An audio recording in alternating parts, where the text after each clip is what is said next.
Hey everyone, I'm Anna. And I'm Ben, and welcome to the channel. Today we're talking about something I think everyone can relate to. Have you ever felt stuck? Like you're running on a treadmill, dreaming of a better life, but the very thought of making a huge change just feels exhausting? All the time. It's that feeling of knowing where you want to go, but the mountain just looks too high to even start climbing. Exactly. But what if I told you that the secret to unlocking your best self isn't about some grand dramatic gesture or an overnight success story? What if it's about tiny, almost invisible actions that you can take every single day? Okay, I'm listening. That sounds a lot more manageable. Today, we're going to explore how the smallest habits create the biggest transformations, and we'll give you a simple, step-by-step guide to get started. Stick around, because the journey to a remarkable life begins with a single, tiny step. We've all been there. We set these massive, ambitious goals. We say, this year, I'm going to get into the best shape of my life. Or, I'm finally going to write that book. Or, I'm going to master a new language. Oh, the New Year's resolution trap. I know it well. You start with this huge burst of motivation. I remember buying a gym membership, all the gear. I went for 2 weeks straight and felt unstoppable. And then what happened? And then, life happens. That motivation, which felt so permanent, just vanishes. The goal starts to feel less like an exciting challenge and more like an impossible wall. The gym shoes went back in the closet, and I just felt like a failure, stuck in that same old cycle of starting and stopping. And that's the core of the issue for so many people. But here's the thing. The problem isn't your ambition. It isn't your desire. The problem is your approach. We've been sold this idea that transformation requires some heroic, massive effort. But that's not true? The truth is, real change rarely happens overnight. It's the quiet product of small, seemingly insignificant choices that we make, day in and day out. This is the power of compounding habits, a concept explained brilliantly by James Clear in his book, Atomic Habits. Like compound interest in finance, right? Exactly like compound interest. If you invest a little bit of money, you won't see much growth at first. But over time, as that interest starts earning its own interest, that small sum can grow into a fortune. Your habits work the exact same way. Improving by just 1% every day doesn't feel like much. It's barely noticeable. But if you get just 1% better each day for a year, you'll end up 37 times better by the end. Wow, 37 times. That's staggering. And I guess the reverse is also true? It is. A 1% decline each day, a single bad choice repeated over and over, can lead you down a path you never intended to travel. What starts as a small win or a minor setback accumulates into something so much more. This is why the smallest actions you take are the most critical.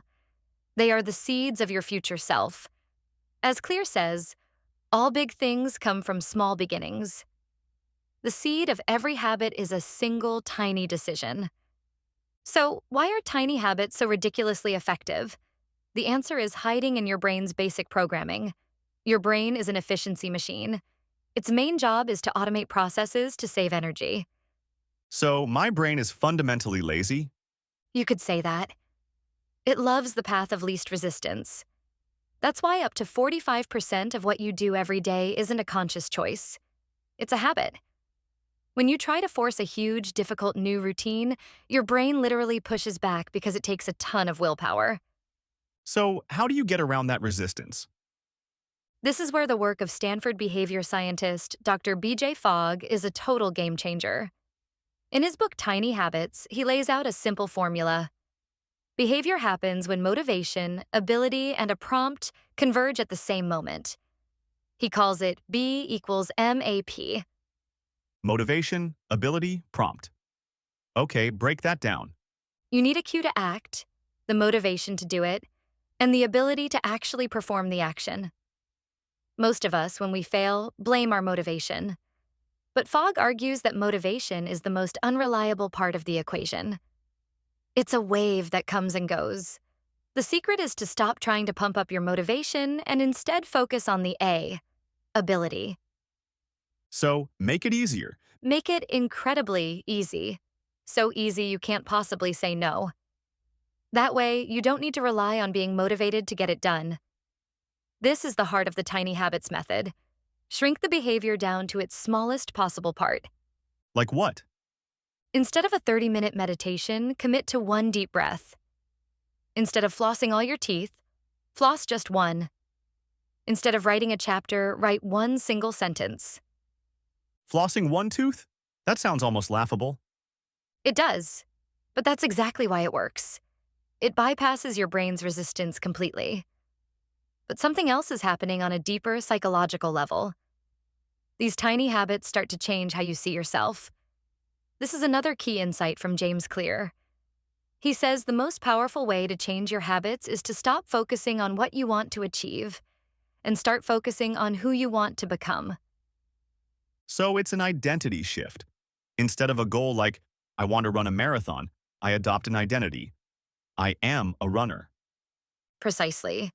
Every time you perform that tiny habit, every time you put on your running shoes, even if you just walk to the end of the driveway, you are casting a vote for that new identity. One vote won't change your beliefs overnight. But as the votes pile up, so does the evidence of who you are. You're not just trying to be a runner anymore. You are being a runner, one small action at a time. This shift from doing to being is what makes habits last. To make this super practical, we can lean on the framework from Atomic Habits, called the 4 Laws of Behavior Change. Think of them as a user manual for building good habits. Make it obvious, make it attractive, make it easy, and make it satisfying. The first law is all about the trigger. The cue for your new habit has to be impossible to miss.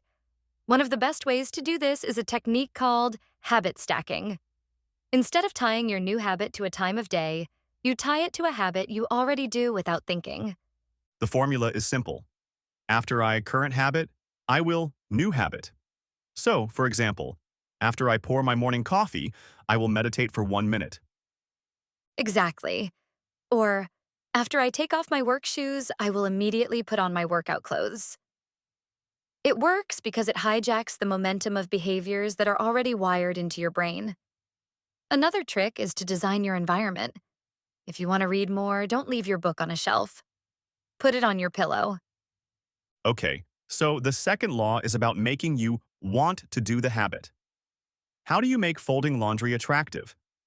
A great strategy here is temptation bundling. This is where you pair an action you want to do with an action you need to do. So, you can only watch your favorite Netflix show while you're folding laundry. Oh, I like that. So I could save my favorite podcast just for when I'm exercising. You got it. By tying your new habit to something that already gives you a little dopamine hit, your brain starts to associate the hard thing with that pleasurable feeling. Another way is to join a culture where your desired habit is the norm, like a book club or a running group. Seeing others do it makes it feel both achievable and attractive. Hey, just a quick pause. If you're finding this helpful and starting to see how these small changes could work in your own life, do us a tiny favor. Hit that subscribe button. It's a small action for you, but it makes a huge difference for us. Okay, this might be the most important law, especially when you're just starting. We humans are wired to follow the law of least effort. So, you have to make a new habit as frictionless as possible. And this is where that 2-minute rule you mentioned comes in. This is where James Clear's 2-minute rule is pure gold. It says, when you start a new habit, it should take less than 2 minutes to do. So, read before bed becomes read 1 page. And run 3 miles just becomes put on my running shoes. Exactly. The goal isn't about the results from those 2 minutes. The goal is to master the art of showing up. It's a gateway habit. Anyone can read 1 page. Anyone can put on their running shoes. Consistency will always beat intensity in the long run. All right, the final law, make it satisfying. This seems tough because good habits like working out have delayed rewards. The pleasure of a donut is instant. Right. Our brains are wired for immediate gratification, so we have to find a way to feel good now. One of the best ways to do this is a simple habit tracker. It can be a calendar or a notebook. Every time you do your habit, you give yourself a check mark. I can see that. That little check mark feels like a win. It's visual proof you're making progress, and you wouldn't want to break the chain. Precisely. And finally, celebrate the win. BJ Fogg says that emotions create habits. When you feel successful right after doing something, your brain rewires itself to want to do it again. It doesn't have to be a big party.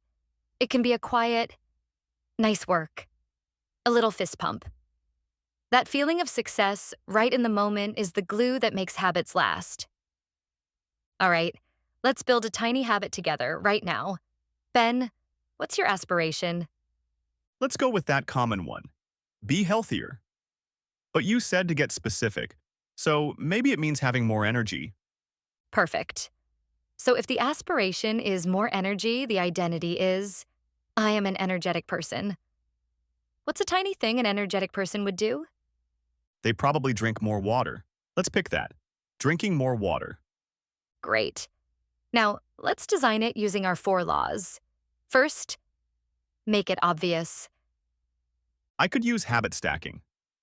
After I turn off my alarm in the morning, I will drink a glass of water. And to make it even more obvious, I could fill up a water bottle the night before and put it right next to my phone. Can't miss it. Perfect. Second, make it attractive. Plain water can be boring. Maybe I'll add a slice of lemon or get one of those cool water bottles I actually enjoy using. I could even bundle the temptation. After I drink my water, I get to check my notifications for 5 minutes. Love it. Third, make it easy. It's already pretty small, but I could start with just a small glass of water, not some giant jug. That fits the 2-minute rule perfectly.